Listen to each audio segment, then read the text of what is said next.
Le régionalisme, ça permettrait réellement de prendre les choses en main. Mais malgré tout, d'abord, je suis occitan. Le mot régionalisme passe beaucoup mieux aujourd'hui sûrement qu'il y a quelques années. On n'aurait pas forcément besoin de monter à Paris. Bonjour à tous sur Politique en fait. Parlons d'un autre sujet sensible, le régionalisme, avec comme invité Jean-Luc Davezac, président du parti Bastir-Occitanie, un parti régionaliste d'Occitanie logiquement. Mais quelle est sa conception de la place de nos régions? On y va. Bonjour, merci de votre visite. Oui, Jean-Luc Davezac, dans le groupe Bastir-Occitanie.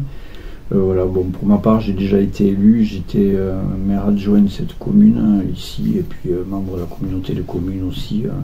Voilà, d'autres d'entre nous aussi sont élus ou ont été élus. Et préside même Bastir-Occitanie, un parti occitan qui a présenté certains candidats aux législatives que vous avez même pu voir sur notre compte. Mais quelle est la différence exacte entre ces partis? Donc entre régionalisme, autonomisme, indépendantisme, séparatisme? Ouais, nous c'est régionaliste. En premier lieu, c'est régionaliste. Ouais. On a déjà préparé une liste, présenté une liste il y a un an au régional en Occitanie. Régionaliste pour bien montrer en fait qu'il était tout à fait possible d'être suffisamment nombreux et que ça tenait finalement au ventre et au cœur de pas mal de personnes d'avoir une région qui soit nettement plus axée sur donc avoir nettement plus finalement de compétences. C'est le but. Le régionalisme, c'est quoi exactement? Le régionalisme, dont nous déjà il y a un an avec notre groupe qui s'appelle Boulégadis, nous avions travaillé, nous présentions ce manifeste. Alors, je ne sais pas si les spectateurs le verront. Le manifeste, alors c'était pour une France décentralisée dans une Europe fédérale.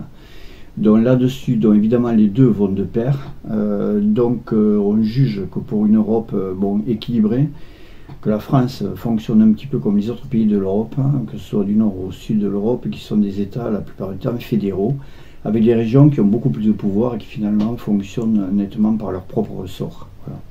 Pour compléter, voici la définition du régionalisme du CNRTL. Doctrine sociopolitique apparue au XIXe siècle, posant pour principe l'existence au sein de l'État de communautés culturelles, sociologiques, économiques, correspondant aux régions et réclamant la reconnaissance politique de cette réalité.